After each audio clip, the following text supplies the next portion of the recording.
Cease and desist tonight. Maryland Democratic candidate for governor Ben Jealous is calling on Baltimore TV stations, including WJZ, to pull a political ad that labels him a socialist. WJZ is live. George Solis breaking down the ad in question and what both sides are saying tonight. George.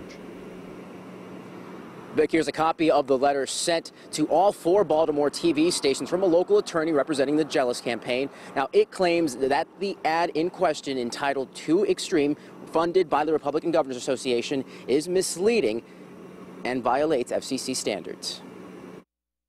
Jealous would raise your taxes. You've probably already seen it. This political ad paid for by the Republican Governors Association, drawing fire from the Jealous campaign because of this. Go ahead, call me a socialist. The clip itself edited from an MSNBC interview where Jealous goes on to say, quote, "It doesn't change the fact I'm a venture capitalist." Thursday, an attorney representing the Jealous campaign issuing this letter to Baltimore TV stations, including WJZ, to pull the plug on the ad known as Too Extreme. The letter claiming the ad is blatantly false and misleading.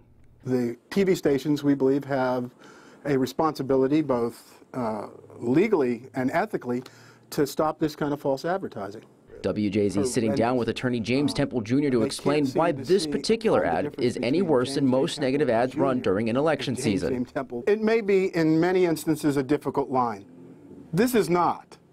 We know what was said. This move by the campaign comes on the heels of Jealous using profanity at an event in Baltimore County Wednesday when asked to clarify his position on the subject. Do you identify with the term social? Are you kidding me?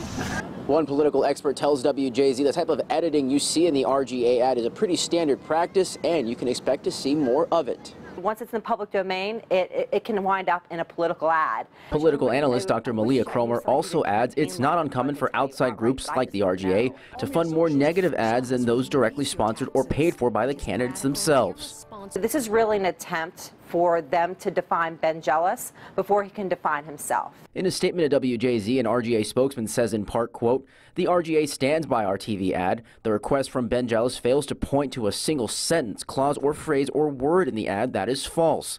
It goes on to say, quote, "Ben Jealous's words are his own. If he regrets saying them by inviting others to call him a socialist or by issuing profane comments to a news reporter and wants to take them back, that is an issue for himself and his campaign to resolve, not a matter for TV stations." Now we should note WJZ will continue running the ad. Live tonight, George Solis reporting for WJZ.